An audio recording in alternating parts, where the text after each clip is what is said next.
recording? Mm-hmm. And we are back with Music Sucks and I Wanna Die. Hell yeah! I'm Jake. I'm Matt. And today we have a very, very difficult topic all about melody. Ooh, what's a melody, Jake? Well... Don't answer that. Okay. I'm glad you asked. Let me spend the next 20 minutes... Oh, God. So, yeah, like I said, today's going to be a little complicated. We have... It's not that it's going to be like a dense theoretical topic like 2 weeks ago. Sorry, everyone who actually listened to that. But this one's harder in a way because it's much more difficult to narrow down. Yes. And in that way, like that advanced theory we were talking about, it's like way easier because it's very specific. That is true. I guess generally speaking, we're going to look at a melody and what makes a melody good. Yep. What makes it bad. What makes it tick in general. Talk. Yeah. Oh, on the clock. Oh my God. You know what's funny? I actually almost thought about making that an example. TikTok? Yeah. Just as a bad example? On the clock. DJ, turn my speakers up tonight. No, the idea was to have it... Oh, we'll get into all that shit later.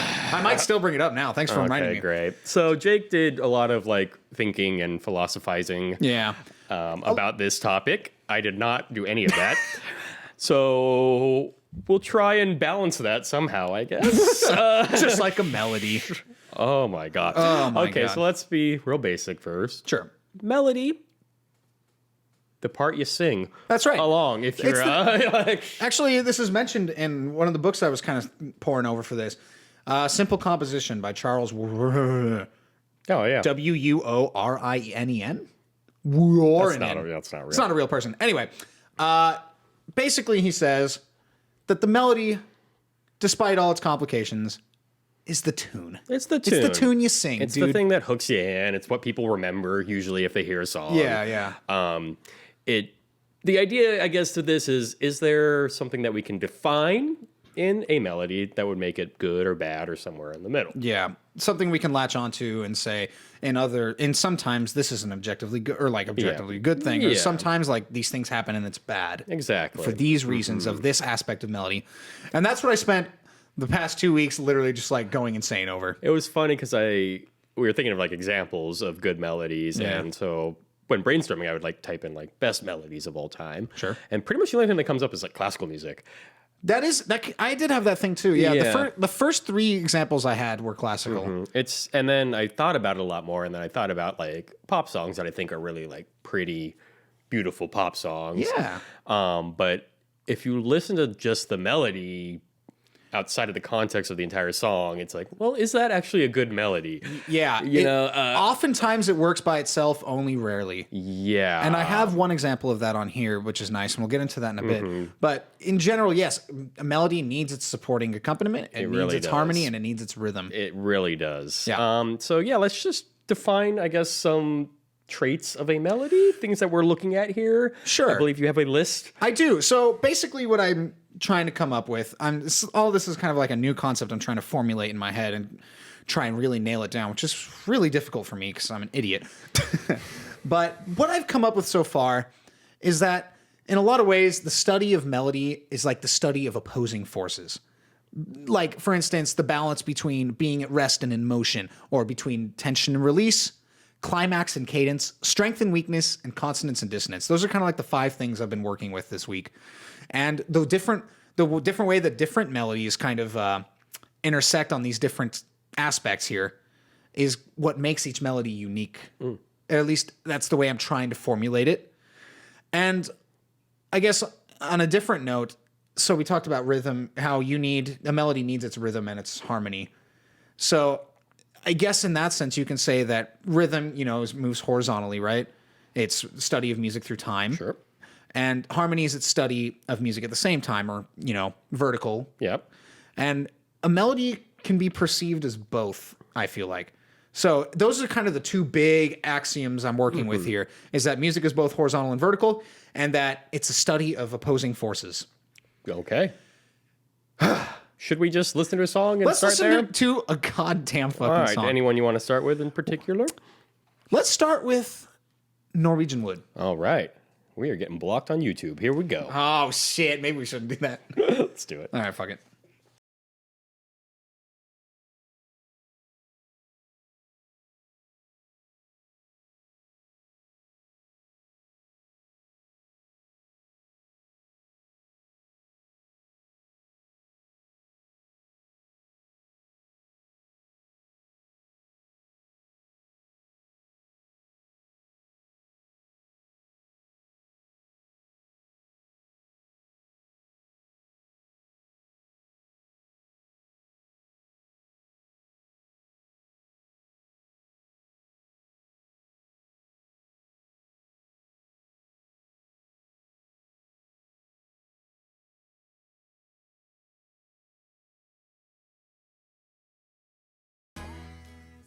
Wow. Oh, dude. First of all, the fucking sitar sounds so good on really the song. does. I don't know what the deal is. I guess it's just... Yeah, how do they know how to fucking record a sitar back then? I know, That's dude. a good question. Exactly. Like, they just brought in Ravi and were just like, whatever. Ravi, can you show us the ancient art of miking sitars, please? Wow. Hindustani style. Yeah. There's two methods of miking: Carnatic and Hindustan. Yeah, please kill me. So I guess let's just try and think of this melody in terms of those things, right? Okay, just to sort of see if I'm understanding recap. Sure. So we're sort of looking at harmonics here. Please listen to episode 29. So we have the harmony and the rhythm, and then the melody you're saying sort of encapsulates both of those things. Yeah. Or can, theoretically. Yeah. Speaking. Okay. So let's start with So how would you analyze this melody harmonically speaking? So, honestly, you hear this in at least I do, I hear this in very strong E major until the melody hits the D natural in bar 5 or whatever. And to me, that creates its sense of like climax. And that's where you kind of like get this kind of curveball, because it's like very E major. You hear all these notes. Fuck you, it's Mixolydian now. Yeah. So with the introduction of that note, I guess the harmony and the melody kind of intersect in that way right there, where the melody is creating its tension with this note and therefore bringing its shape to life, if that makes sense. Interesting. I also think that particular spot's kind of interesting because the contour of the melody changes there. We have that big jump, boom, boom, boom, like up and down like that. And actually, so in my process of doing all this, here we go. We're about to get into super fucking nerd territory. We might even post this in the YouTube video. Everyone subscribe to us on YouTube. But I've kind of developed, with help of Schoenberg and his book Fundamentals of Music Composition, a method of kind of like graphing a melody. Okay. It's a pretty basic pitch graph. I have a couple things I kind of want to add in the future, like a tension and release, like thick kind of bar, like a waveform almost at the bottom. But like, I ended up graphing this song, and like you just said, the big contour of the melody right there is also what creates its climax. And you can see that very clearly on this chart here. Oh, yeah, yes. All those squiggles are really showing me everything. Oh, whatever. Yeah, okay. My handwritting sucks ass. And you guys I just give you shit. Yeah. Well, actually, can you step it back for a moment? Sure. Because some of our listeners might not be familiar with the Schoenberg pitch graphs here. Yeah. So, and I'm not even that familiar with it, but essentially he just sort of mapped out like the notes of a piece. Or he didn't even do that. Oh, really? He did just the shape. Literally just like a wave shape. I've made it a little more specific. Okay. And included like pitches. He did do a couple staff ones, but they weren't accurate necessarily and all that shit. But the idea remains the same. Is to analyze how a shape of a melody kind of helps fit its climax and its in like cadence. a Schoenberg shape, this would generally be like an overall downward trend, but would they like da da da? Exactly, and keep 3 times. Okay, but and each time gets bigger, and that's what's interesting. Because this one step right here, minor third right here, major third, and then big giant fifth, sixth, boom, right? So each time the intervals get bigger, and that creates this kind of outward extension of drama right towards the end where it cadences. And that's, I feel like, what really is interesting on this song and why its melody works so well is because it's a very strong, definable shape. It is. So, I mean, I get, and this is going to keep coming up, which is why I guess you need this fucking hardcore graph to figure it out, because you can't really just look at one aspect of this at once. No. Because there's way too much going on. We have this overall shape that gets bigger. We also have the whole idea of just the motif of this melody and like then the big jump when it hits this Mixolydian part, you know? Yeah. So, and the Mixolydian part is well timed with the big jump, and that's why it works. That's maybe a reason. Almost bringing the rhythm in there too, in a way, because it's also hitting on that particular measure. That's right. Of the phrase, and it's a lot. It's a lot of stuff. So melody is very complicated. All this shit, and I feel like, and on this song, it might be easy enough to kind of tell, like, oh yeah, that's the same shape and repeated intervallically, getting bigger each time, going downward. It might be easy enough on this song, but like I kind of want to jump to another song where it was harder for me until I literally graphed it out like a nerd. Okay. And I learned some stuff about this song through it. So why don't you pull up Te Quiero by Rosario. Let's do it. Those attentive listeners at home will know that I referenced this as the listening of the week many episodes ago. I'm sure they all listened to it. Exactly.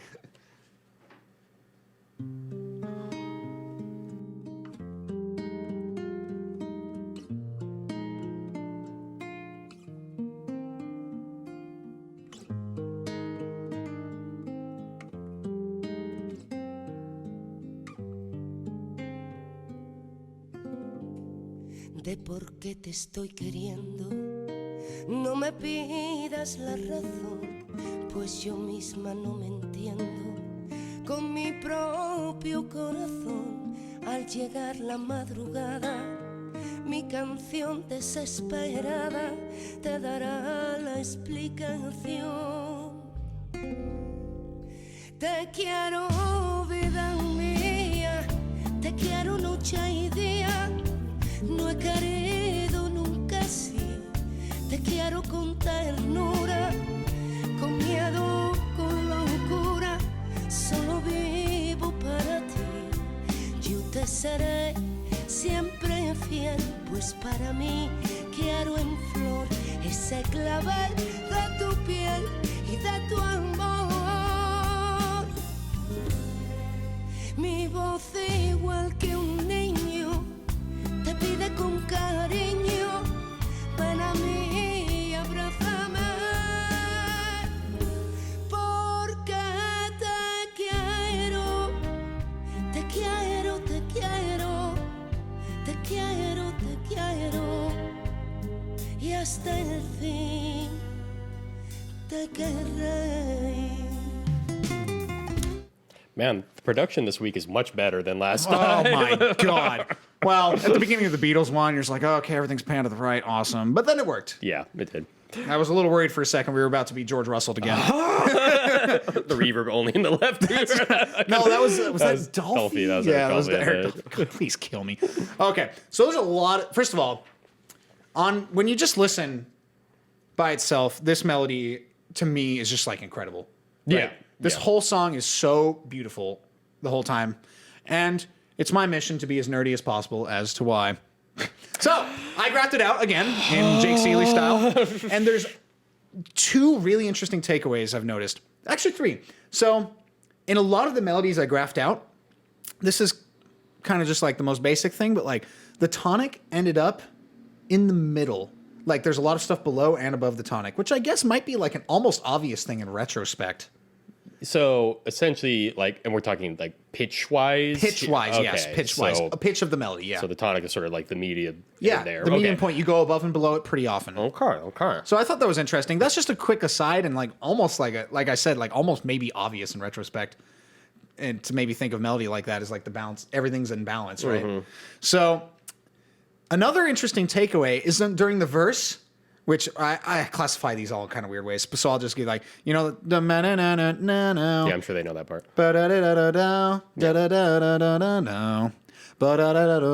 I didn't connect those two at first until now. I'm not sure if you did listening. Did you? I did not until you just started Exactly. doing that. So if you look at my graph here, I can see. This is this section right here. Oh, look at that. It's the same shape.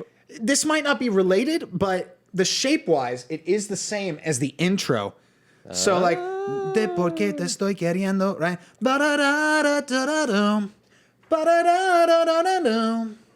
So that's almost an interesting way in thinking of it itself. So the intro has things in common with the first part of the verse, which again is something that is maybe obvious in retrospect, but it's not. I'm not able to connect those things myself unless I saw it like this. Yeah, I mean, I think that's a kind of very common like composition tool. Like that's a very basic lesson where it's like, where does this idea come from? Yeah, it's like, oh, I don't know. I just get this like, well, it should relate to something in the whole piece, right? And obviously, it's the intro relating to the verse, not vice versa. Yeah, exactly. But like, yeah, when you're listening to a song, it's a little different. It's harder to see that stuff because you're caught up in the lyrics or the guitar or whatever, you know. Sure. So, but yeah, that makes sense. Yeah, like, I think that would. Yeah. To me, it makes enough sense, and it's so similar that like it might have been subtly intentional. And to that note, also in the intro, the way she kind of bounced back to the quick exposition at the beginning, like the "Por qué te estoy queriendo," right? And then she does it again, da da da da da da, and then at the end she goes da da da da da da da da da. So the whole thing is related. Sure. Not just those two segments at the end where they repeat up like that and then the tension builds via chord changes, but even just the quick ones at the beginning are the same idea. And little things like that weren't really, I wasn't really hearing that in that method unless I saw it on paper. Yeah, definitely not. I think it's interesting hearing this after Norwegian Wood because I think another thing would be then sort of context or the style. because Norwegian Wood obviously is sort of a play on a folk idea, right? And so the melody is extremely basic. Like the rhythm is pretty much the same thing each time. Yeah, this is a much longer form melody. Yeah, really long form. She's obviously doing a lot of like different rhythmic stuff in there. Some of it's not moving that much. Other parts are moving a lot. And you mean the stillness and motion are opposed to each other? Exactly. Yeah. Wow. Whoa. But it's interesting. I don't know, because I mean, obviously the Beatles have many, many amazing melodies. Yeah, some of them long too. Yeah, some of them long, but for the most part, and again, this is the style and the time they're in. They're almost something that you could, sight read out of a little children's piano book or something. Sure, absolutely. Something like this. It's a little more complicated, yeah. And getting the nuance of the form and the way the melody builds between its climaxes and cadences. Right. It's almost like, again, like this creates much more of a dramatic effect. Yeah. As opposed to Norwegian Wood or something. Yeah. Like that. So, yeah, all the peaks and valleys. And there are several different cadential and climactic points throughout this melody, with, of course, the very last one where the sudden chord change brings it to like a new, again, brings it back to C minor. Because it changes between C major and minor like several times. And it's very interesting. I love this song so much. But like the obvious very big climax is at the end when they're reprising the verse. Hold this shit. And then you launch that into the hook or the chorus or the cadence, however you want to phrase it. Right. So this melody is so much different than Norwegian One. I'm glad you pointed that out. It's just so, but they have some of the similar elements. Yeah, they do. I think that's what we're getting at. Something that we haven't brought up yet, I don't know if it's in your charts at all, but the melody in relation to the harmony, as in chord tones versus scale tones versus... It is in there, yeah. Okay. Yeah, and that relates to kind of what I meant when I said that melody is perceived both rhythmically and harmonically. So when I mean harmonically, I do mean whether it's hitting chord tones or non-chord tones, and if it's moving in stepwise or intervallic motion. Okay. So those things all change the character of a melody for sure. Like, and we're going to get into that with our next example, where it's a violin solo from the famous opera, and the first statement starts on the major third, and then he jettisons up this arpeggio to the sixth of the major chord, and it creates very interesting effects, and there's a bunch of really cool stuff you're going to hear in that. But the relationship between chord tones and non-chord tones in melody is a very strong aspect of it as well. I'm glad you're just fucking telling me all these things because I have it all in this document. I just am too stupid to actually say it. Well, it's just the things that are coming up as you discuss, man. That's right, dude. Oh, this is a complicated topic. So I guess if there's I can't think of any more takeaways I had from this, except for just last one, when it jettisons to minor again, halfway through it, like, yo desearé siempre al fin es para mí, quiero en flor. That segment right there is like my favorite in the whole piece. And it's interesting that that's the only time that the tonic is actually stated until the very end. Interesting. Yeah. I thought that was interesting because, again, not counting the intro. Right. Because it states the tonic very briefly. But that is the only point in the whole song where C is a note that's hit.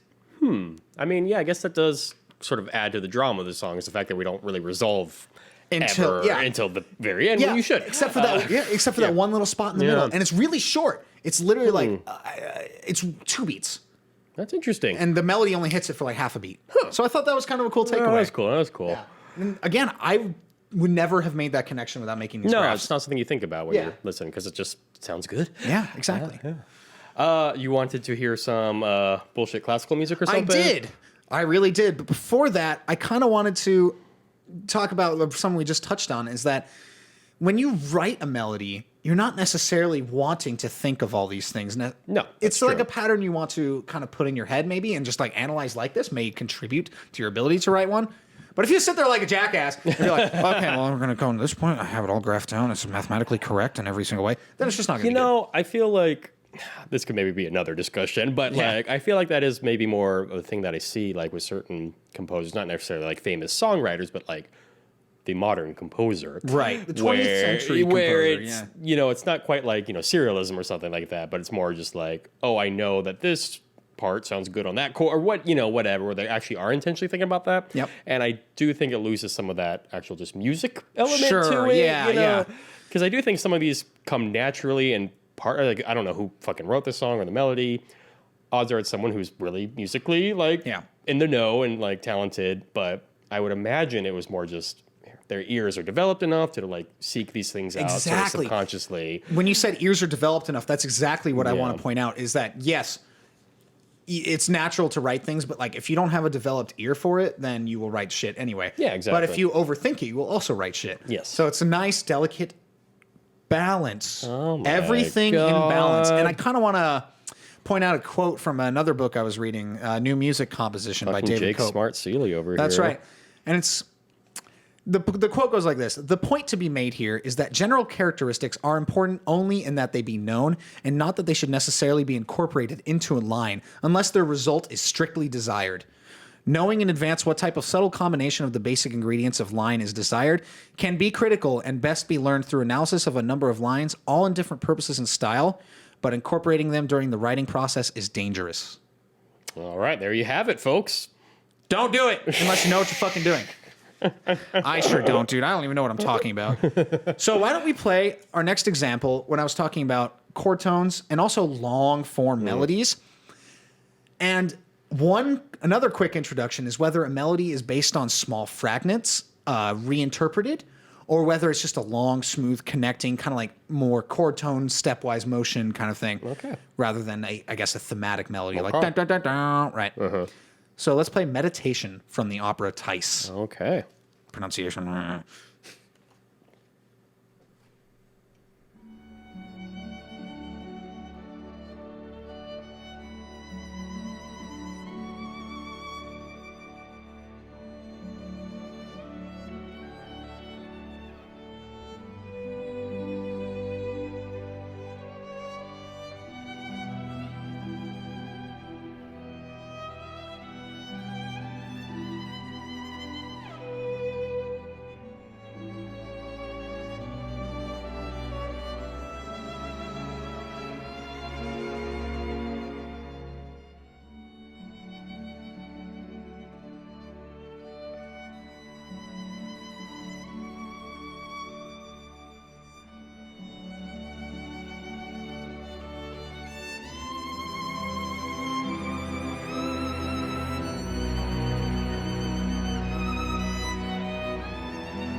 That was really cool. Oh, yeah. That shit is fire. Who did that again? Yeah, that guy. That guy. That cool guy. Yeah. There's a lot of really fun stuff to talk about in this melody. First thing, in relation to chord tones versus non-chord tones, this one dances around both very nicely. This is, I'm sure, like late romantic. Yeah. There's lots of very long held suspensions and very cool things on non-chord tones. And it creates a lot of drama in specific places.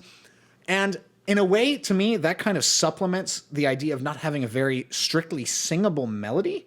Because like you can gravitate towards da, da, da, da, da, da, right? But that's kind of it, right? Do you remember anything else from that? No. Yeah. That's it. But the weird thing is, like, I mean, maybe not, but after a couple listens, like, I'd probably recognize it. Like, if just someone put it on in the middle. Exactly. It's kind of weird because it's like, I can't think of anything right now, but it's very interesting. And I will say this, for the most part, seems to be.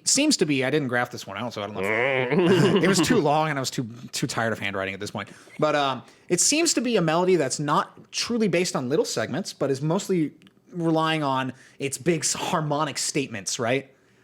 So it has that little statement at the beginning, right? But outside of that, there's not a lot of repetitive motion. Sure, yeah. There's one spot where it's descending all the way down, where it's like right? But other than that, it's very much a motion-related melody. Yeah, honestly, I feel like you have to, again, this is like the context thing, I guess, but you really have to separate these into different things, because a pop melody would never do anything like this. Yeah, no. At all, right? Like, and again, like, this to me has a lot in common with the last thing we played, Te Quiero, in its length, and that how it does not resolved for long periods of time. It goes through a long journey before it gets there. But in a way, that's kind of almost it, though, because a lot of the shapes that you create from repetitive motion, like Rosario did, kind of lend its own character and mood to its melody. I mean, to me, this one, in a weird way, I found it like much less dramatic than the Rosario one, because, I mean, not that it didn't have the drama, but to me, that was almost more like dynamically driven. Sure, big loudness changes. Yeah, that kind of thing, or just instrumentation wise. But if I'm taking just like the melody on its own in that sense, it definitely had those big jumps. But to me, it was just like, I mean, there were moments, but I don't know. I didn't quite get the same sense of drama. I think I can hear that. Yeah, I think I see what you mean. And I guess that would come from, again, like you said, the melody in the Rosario is much more dramatic in and of itself. Yeah, exactly. And the reason for that could be that there are more statements you can grab onto, and also there are a lot of larger intervallic leaps that are more the cadential lines, the more emphasized ones. And that might be part of it. Yeah, and it also just moves faster. It moves much faster. It's more. There's a lot of empty space. There's a lot of empty space here, and that's come from this held chords. And you're right, it's less dramatic in that this one, I guess, has a more peaceful quality. It's called meditation, obviously. Yeah, well, I mean, that's kind of what I was getting at. It's like, if you're trying to, especially in instrumental music or something, if you're trying to sort of signify some sort of feeling or emotion, here are some maybe elements that you can use to put that across. And a lot of them are like very non-like music theory related. Yeah, exactly. For instance, if you want to make something nice and peaceful, don't have much contrapuntal motion, or slower tempo will work. Yeah. And having lots of held notes, and then lots of space for it to develop, and a string orchestra is kind of a nice choice for this, because strings have a lot of dynamic subtlety possible. For sure. So you're right. Drawing little things away from each melody is a nice way to chip into what melody is overall. Again, I mean, even like going to Norwegian Wood or something, I don't know their mindset when they wrote that, but like if they were like, oh, I'm going to go for a folk thing, it's like, okay, well, like pentatonic and little Mixolydian kind of flourish thing, that's...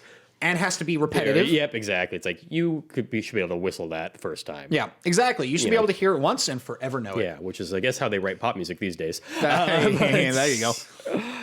We'll have to do another episode with bad melodies, I think, just to kind of balance this out. Yeah, it'd just be interesting after this to look at that and be like, oh yeah, this melody is not doing any of these things that we talked about. Well, I kind of have a little account for that, or like why some melodies, because obviously there are infinity types of melodies in some work, and a lot of it's genre dependent too. Yep. But you have to have these kind of opposing forces somewhere, right?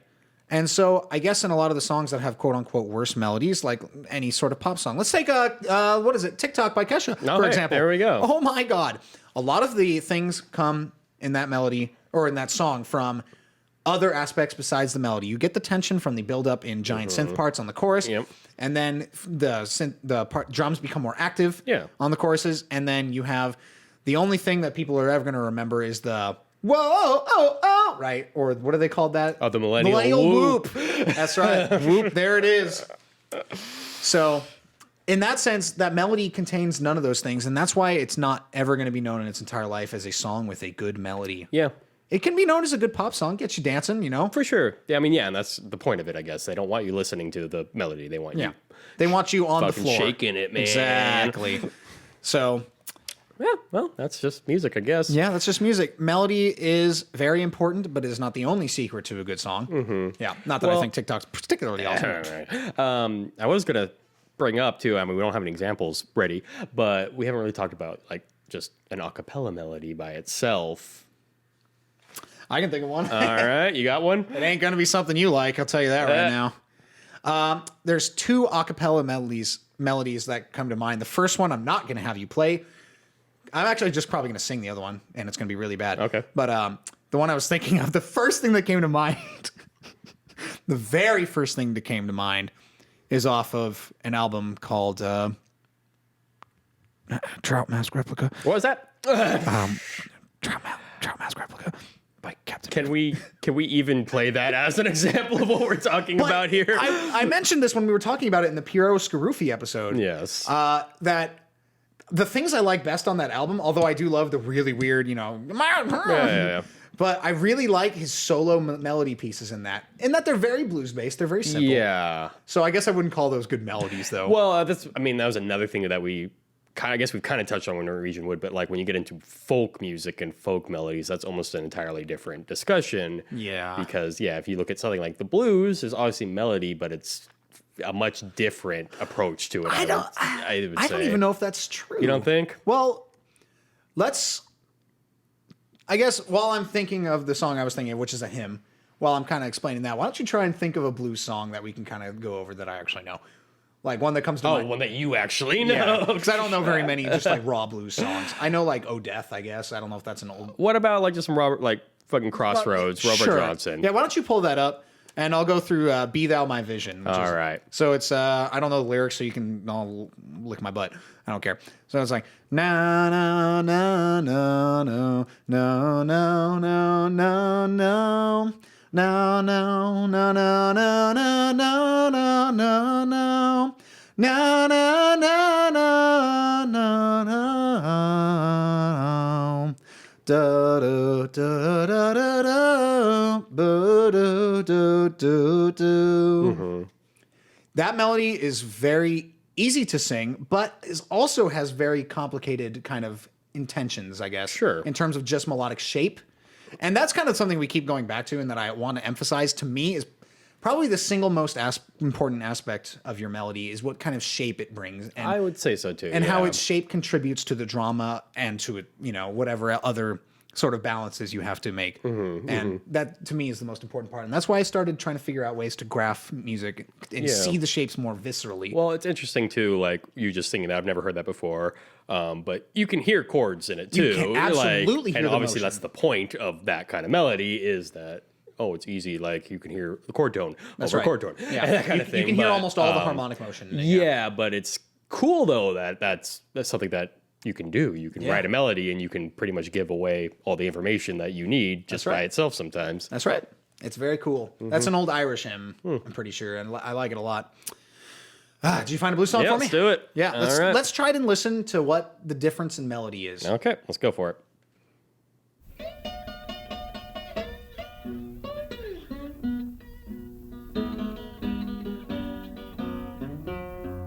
I went to the crossroads, fell down on my knees.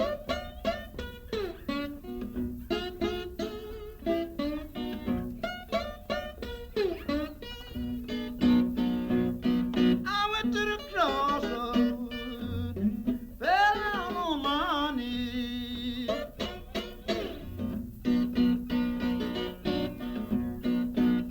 Had the Lord of my mercy, say, poor Bob, if you please.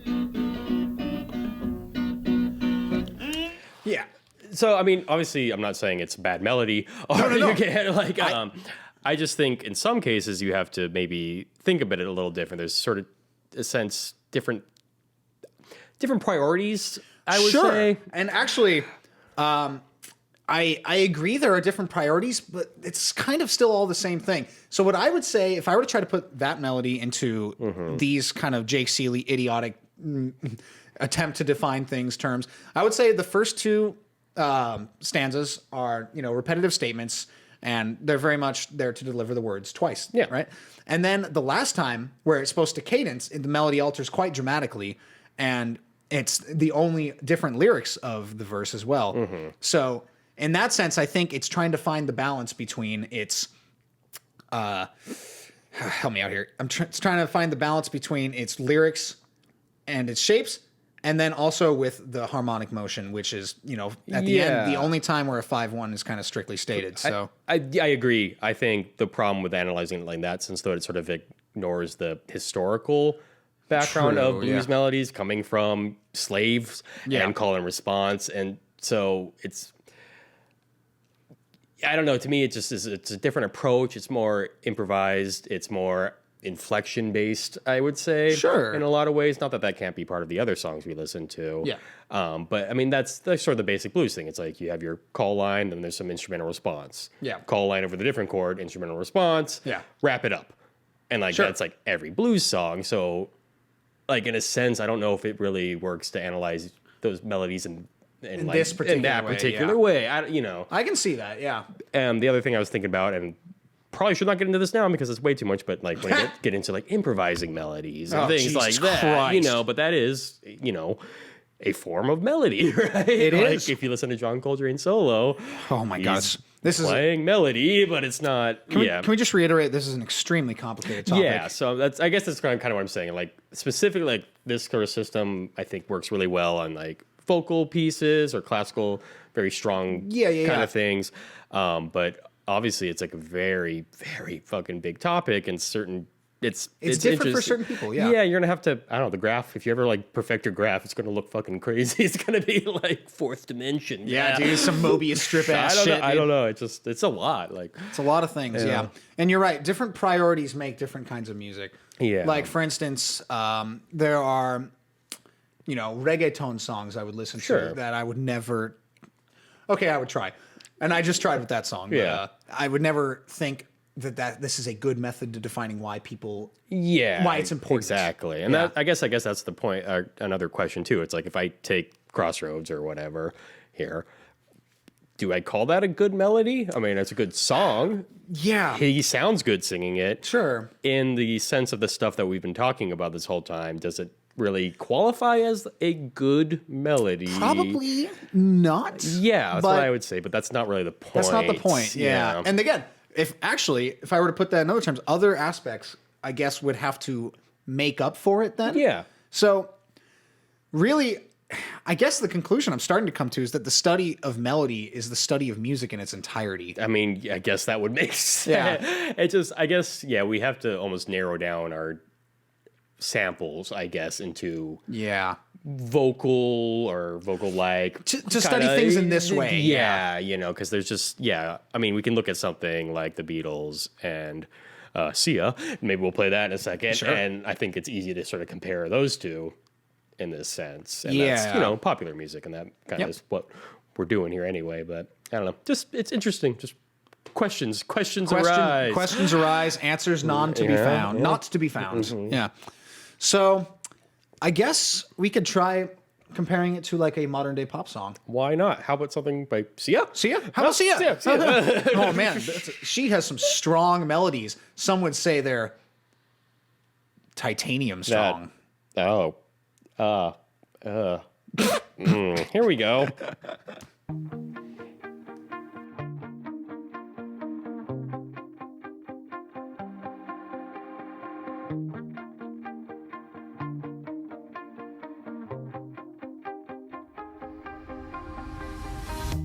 You shout it out, but I can't hear a word you say.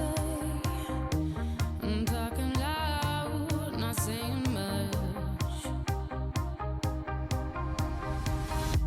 I'm criticized, but higher bullets ricochet. Shoot me down, but I get up. I'm bulletproof, nothing to lose. Far away, ricochet. You take your aim.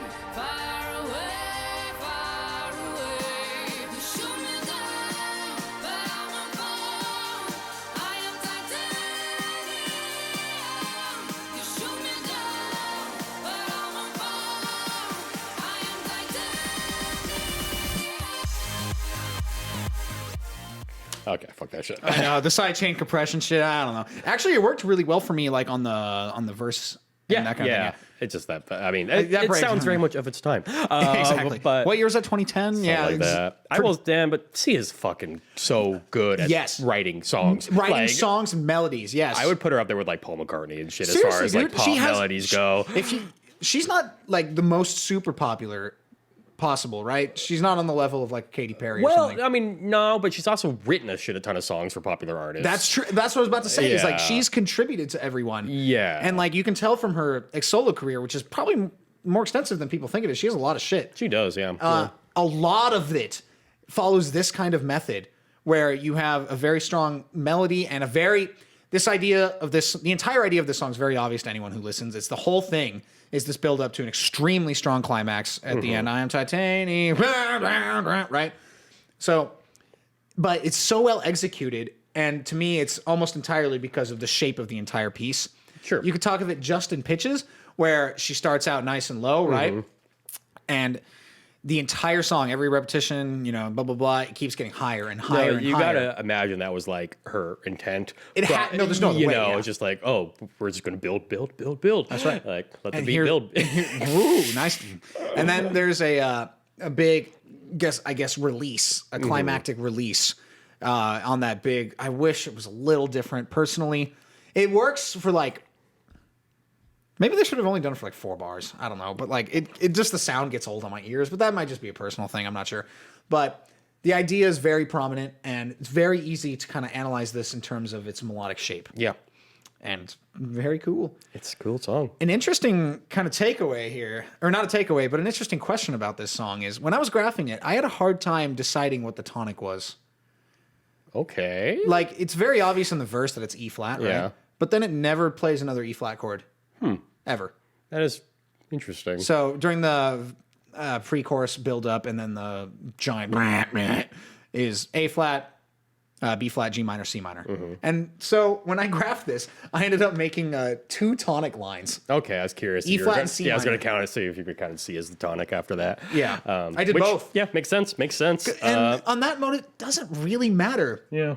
Because the climax point is on A flat, right? And if you're following the Lydian chromatic concept of tonal organization. Oh, no. George Russell, no. But it is interesting that it ends on the climax is on the 4 and never kind of stops hinting at it, Yeah, I mean, I bring this up a lot when I teach like chord progressions, like where chords come from to students, especially in like a songwriting situation where you're just looking at harmony. And I'm like, you'll find pre-choruses a lot of times don't play the tonic ever because they want it to keep moving and you That's don't right. want it to resolve. So it kind of makes sense in this song if she's purposely trying to like Avoid keep it, this yeah. whole thing of build. Even through after the build. Yeah, which is pretty cool. It is more, in a sense, I guess, about the rhythm in this case too, because it's like really that's the climax is that big fucking side chain, wah, wah, wah, just everything hits really hard, and then all of a sudden, and orchestration wise, orchestration being a relative term because these are all fucking computers, but the synth parts get very large, and at the end of the verse, that little the guy sucking on a straw into a mic, right? It's usually how they record that. Yeah, I'm pretty sure that's how that works. But it goes up in pitch, and then it kind of explodes onto the pre-chorus, and it's a whole new texture. And some shit's about to go down. I think it's kind of interesting, too, comparing this to the Beatles. These are both melodies and pretty much anything the Beatles ever did or anything NFC ever did. It comes down to these sort of like, I don't want to say simple melodies, but easily digestible melodies, I would say. Yeah. Like they're all very much phrase 1, phrase 2, and so on like that. You can very clearly be like, oh, that was, but you can sing it back. Yeah. Whereas something like the Rosario one, I probably couldn't sing back a phrase because it's really long. There's a lot of different variations. It's more complicated. It is, but it's and like the meditation from Tice. So I can't fucking sing that shit. yeah. I guess it's just again that context like pop. You gotta be able to sing that. Yeah. And that's the thing is like if you're like your intention while making music. I feel like it is important to know what you're writing for when you write a melody. Like, yeah, it's cool to write for yourself, and that's awesome. A lot of composers do it, and they make cool stuff out of it. But when you write for an audience, there's certain limitations that you have to take into account, and that can kind of create its own form of beauty, I guess. I almost want to listen to the one that I was going to play just because I think this is sort of a weird one because it's a pop song, and I feel like it is pretty easy one to latch onto and sing along with, but it also is using a lot of like dramatic, rhythmic Big stuff statements, and things like that. And I just want to listen to it. So, fired up, dude. let's do it.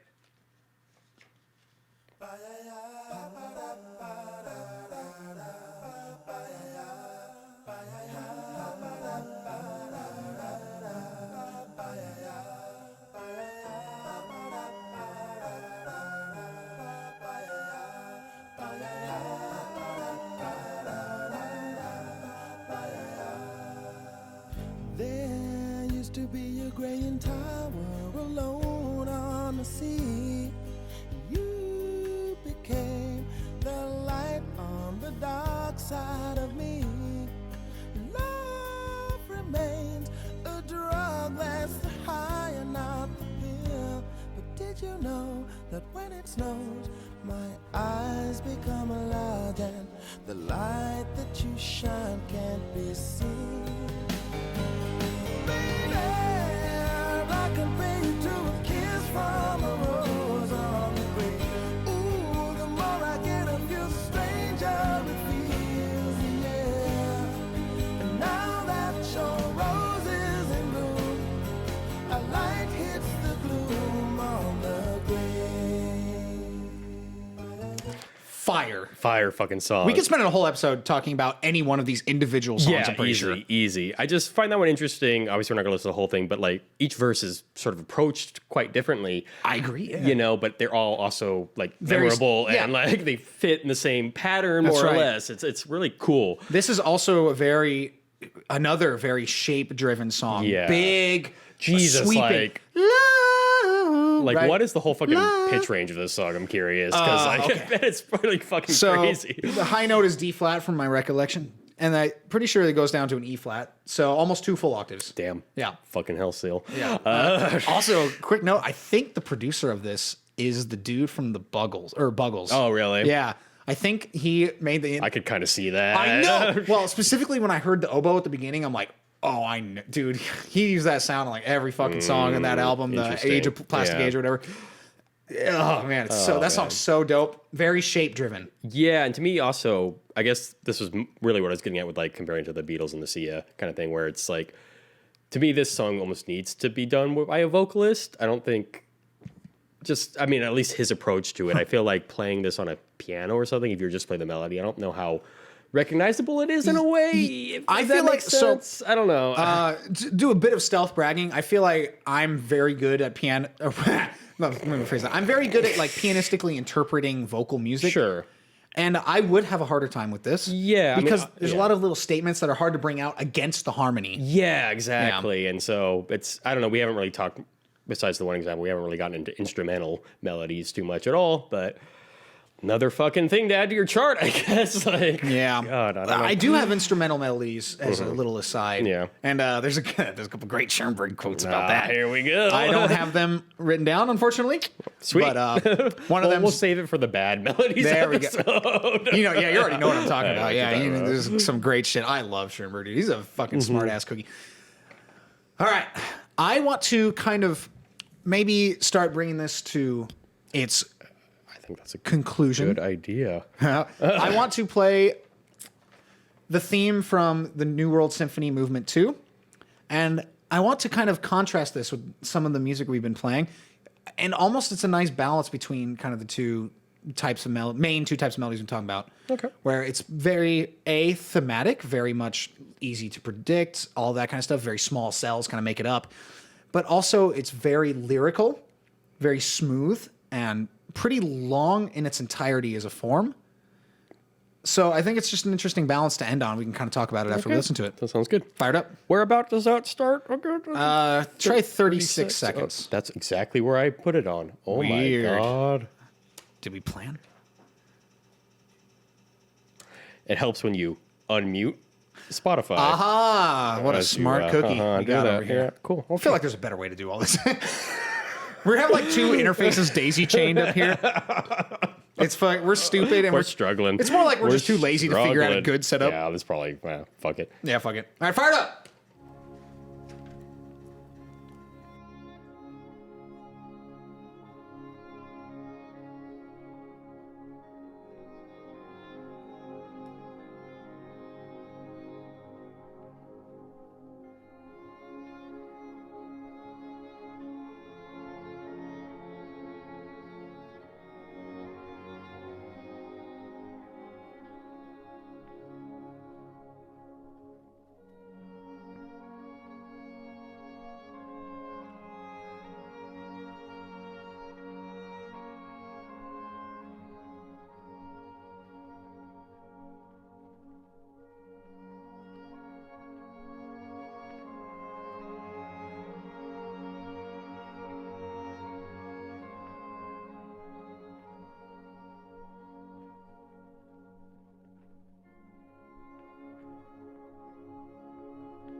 Yep. Very singable. Yeah. Yeah. Yeah. I could expect almost anyone to just pick this up and run with it as a singer. Yeah. I know it almost did remind me of like old folk music, or you know, I mean, I guess that's what I was doing. But I mean, so this is called the New World Symphony, and the idea is Dvorak is writing based on his take on what it's like in the New World, right? And this melody is probably based off a folk melody of some sort. And in that respect, it's very simple. But it's kind of funny though. Like I listen to it, just like America. Yeah, you know, you that's can hear weird, right? That shouldn't be a thing though. Well, I mean, yeah, it is.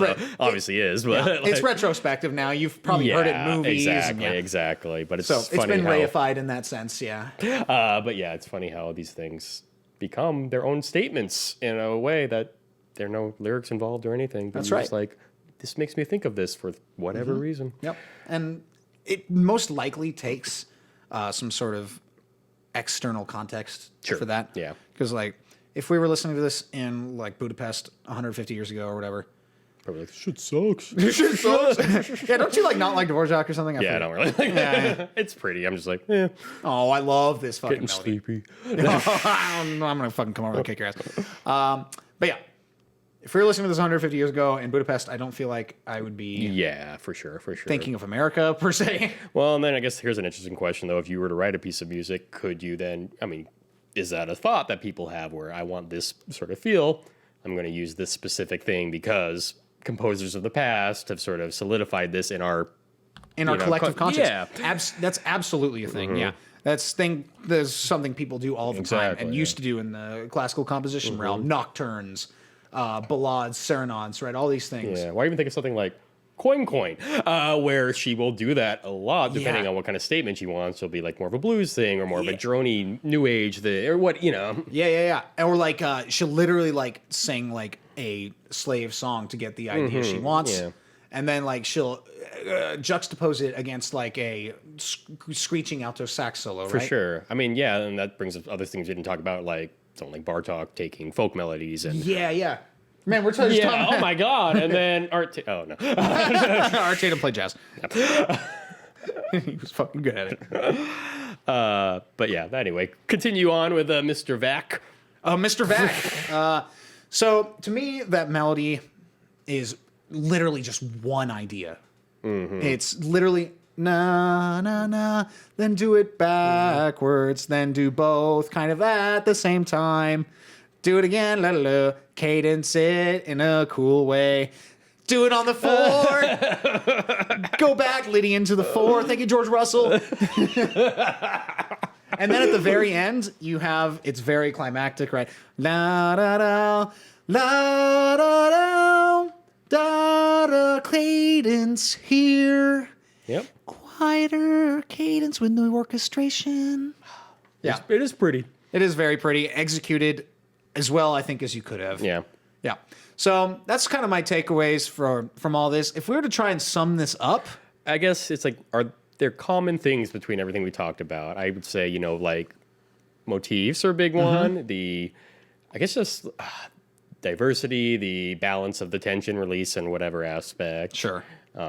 Yeah, it's balance. I think also the best melodies often focus on one spot, right?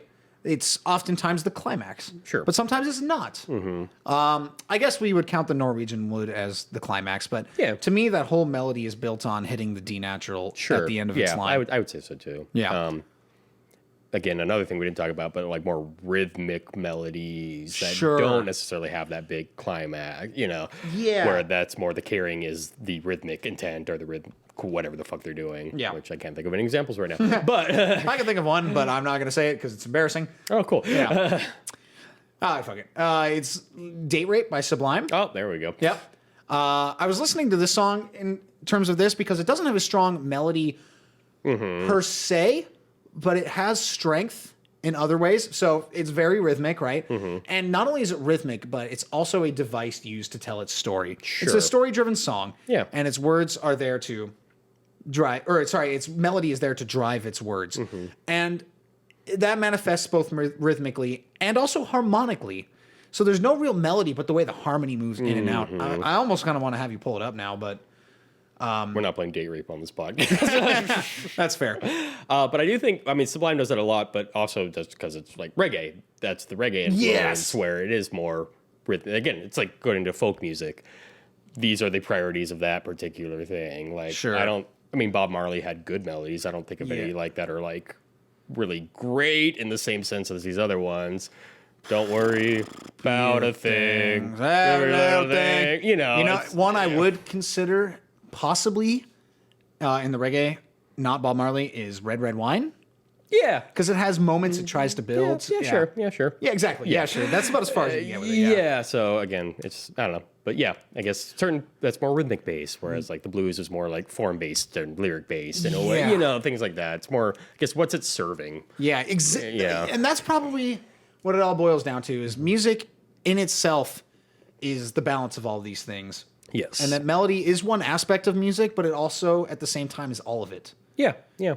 It's so confusing, and me trying to codify this into like more strict analysis has been very difficult and time consuming and makes me mad. That's cool though. I hope you continue it. I will try, but I'm taking a good goddamn long break. All right.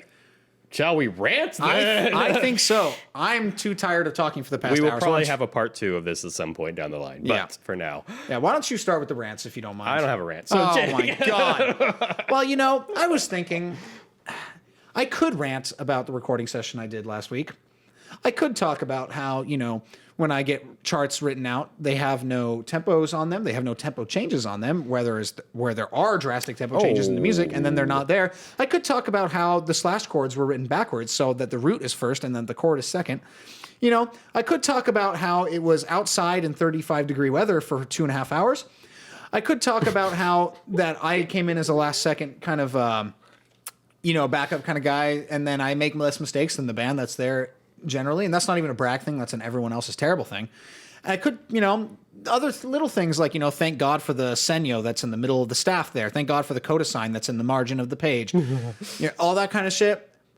But I'm not going to. Oh, yeah? Instead, I'm going to have a simpler rant. Okay. I was in the grocery store the other day. Here we go. I was had just come off like a church recording session, so I was wearing a big, suit, two-piece suit. Black jacket, very fancy, very formal, and everyone in there is like fucking dressed in sweatpants, whatever. So I'm standing in line, and the lady comes up to me. She's standing behind me in line, and she's like, "Excuse me, sir, do you mind if I ask what you do for a living?" And I'm like, "Oh yeah, I play piano." And she's like, "Oh, you're a pianist." Can we please agree as a society that this is a stupid pronunciation? I mean, for the love of God. That's the whole basis of that one joke about like the guy who grants wishes in the bar. I haven't heard that man, one. joke time. All right. I'm probably gonna fuck it up. I don't remember it all the way. Basically, this guy walks into the bar and he goes in, and there's this fucking, like, when I say tiny, I mean like doll-sized person playing piano in the corner. Okay. And so the guy goes to the bartender. He's like, "What the fuck's this about? How do you like? What is happening here?" He's like, "Oh yeah, we got this magic genie in this whiskey bottle here. He'll like grant any wish you want." And I forget the rest of the joke. Oh I'm not even kidding. God. The punchline though is the guy. You're literally forget the whole middle part of this joke. God damn it! I'm gonna kill myself. Basically, the idea of the joke is the guy wishes for something and it comes out slightly wrong. And he turns into a doll that plays piano? Is it? No. Oh. So he's like, "What the fuck? I wished for like." It was like, that's what it is. It's like, "I want $1 million." Okay. And he gets $1 million. And it's like, "What the fuck? What's going on with this genie? I want $1 million. I got $1 million." And then the bartender's like, "You think I ordered a 10-inch pianist?" That was a really good telling of that joke. Fucking awesome. Oh my God. So if we were to analyze that in terms of balance, I'm going to kill myself. Yeah. My whole rant, you thought it was going to be about a shitty recording session I did last week. Instead, it's about, as a society, can we just stop using the word pianist? Can we just say pianist? It's a weird word. It's not pianist. Pianist. But I hear people say pianist. Yeah, people say pianist too. Yeah, but that's a weird word. She literally, the old lady she there, said pianist. She said pianist. She was like, "Oh, you're a pianist." Well, lady. That's my rant. Oh dog. my god. Okay. That's my fucking rant, that man. That was a unfortunate sidestep. We just went into there. Yeah. Woo, okay. What you been listening to, man? I have been listening to the Raconteurs. Oh yeah. It's cool. That shit cool. Their second album, Consolers of the Lonely, which is not nearly as strong as their first. But you were listening to it I anyway. listened to it. I was thinking, though, maybe listeners at home can help us out here. But I was trying to think of like what genre to classify it under. And specifically this sort of, I mean, it's like indie rock, whatever. Sure. But there's like this sort of like, it's very classic rock based, but not really like the AC/DC kind. It's Not like the attitude, yeah. It's it's got a lot of like keyboards in it and some horns and it's Oh, that's unfortunate. yeah, I don't want to call it like soft rock. I guess that's where I'm getting at. It's like, what do you even call that kind of music? Where Yeah. it's still guitar rock, but there's a lot more production-y stuff going on. Well, what do you call Steely Dan? I mean, I don't know what you call Steely Dan, and I don't know. That's a little different. Yeah, I don't think it goes that deep, but Yeah. I mean, because it's still very basic. Like it's almost more like rootsy influences in a Okay, way, sure. like honky tonk piano in Yeah. there or something like that, or there's like a mariachi horn thing. And it's not good, but I don't know. Just food for thought. Yeah. All right. What was the album name one more time? Consolers of the Lonely. Wonderful. I've been listening to, since it is the season that it is, the holiday season. Hanukkah. Yeah, exactly. No, so this episode will release on December 23rd, 2 days before Oh Christmas. my god. I have kind of two listenings to kind of get through. Oh boy. One is my usual, I love the Muppet Christmas Carol soundtrack. It's fucking great. Go listen to it. I do a great Kermit impression, and I'm going to do it right now. No, I'm not. But, Sing soap. what? Sing soap. Oh, God. So the other listening of the week, which I think is actually almost something I brought up in our main topic because it's so relevant, is the Nutcracker. Oh, okay. Yeah. The Nutcracker, obviously, ballet. I would say some of the strongest melodies ever written in classical music, like over and over and over again. Each movement almost has its own extremely definable melody. Yeah. And I think that's really interesting. It is. I mean, obviously, the ballet part had a huge part to play in this, but it is probably like one of the most recognizable pieces of music. not and like the- you yeah. said, like each fucking movement and section, like Yeah. people know every single fucking one. Yeah. There's a lot. And when it's also interesting too, because each one is sort of like, I guess it's kind of racist in some of them. Yeah, but there's a little. Okay, it was like what? I know, 1800s. Give Tchaikovsky a break, would you? But again, we were talking about earlier. It's like this kind of melody for this context. Yeah, it's not good, but also, I guess also it's really it good. Worked. Also, it's really good. You know, yeah. the Spanish dance has castanets in the middle, and like Yeah. all that kind of shit. Yeah, well, It's fucking cool. The Nutcracker is really, really good. Do you have a favorite movement? Out of curiosity, my favorite is from this is gonna hurt. the Duke Ellington band version of the Nutcracker. It's not a bad version It's actually either. not bad, and I do love the version of the Sugar Plum Fairy in that. Yeah, it's pretty good. It's So pretty that's good. what your answer is. That's Okay. my answer. My answer is always kind of annoying to some people. I like.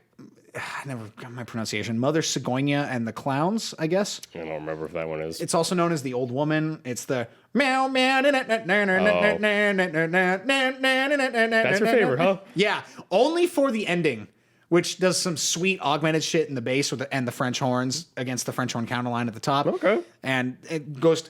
Okay, so it's an A. I'm just gonna do this real there we quick. go. I'm sorry. I love it. I love it so much. So it's an A. We're at the very end. It's super goofy, fucking weird piece with a stupid ass waltz in the middle. It sucks, but like I love it, and the ending is amazing. So again, we're an A, and at the very end it goes to an F augmented, where the melody starts on the C sharp, meow, na, na, na, na, na, and it resolves to the 1-6-4, right? A over E. And then does the 5-1, still over the 1-6-4, still over the E in the bass, and then the bass shifts up a little weird rhythmically back up to the melody to do the augmented chord again, and then it repeats the A and D minor thing over and over and over, and then just does this huge triadic buildup into this big stupid ending, and it's awesome. That sounds terrible. Fuck you. You're gonna hear it at the end of this episode anyway, so you're gonna fucking get over it. Fuck. All right, well, I guess that's it for this extremely weird episode of Music Sucks and I Want to Yeah, Die. I want to die. Yeah, my name's Jake. Matt. Merry Christmas. Merry Christmas, Happy Hanukkah, all the other holidays, solstice, Kwanzaa, whatever else is out there. Go celebrate it. See you in the new year. Woohoo!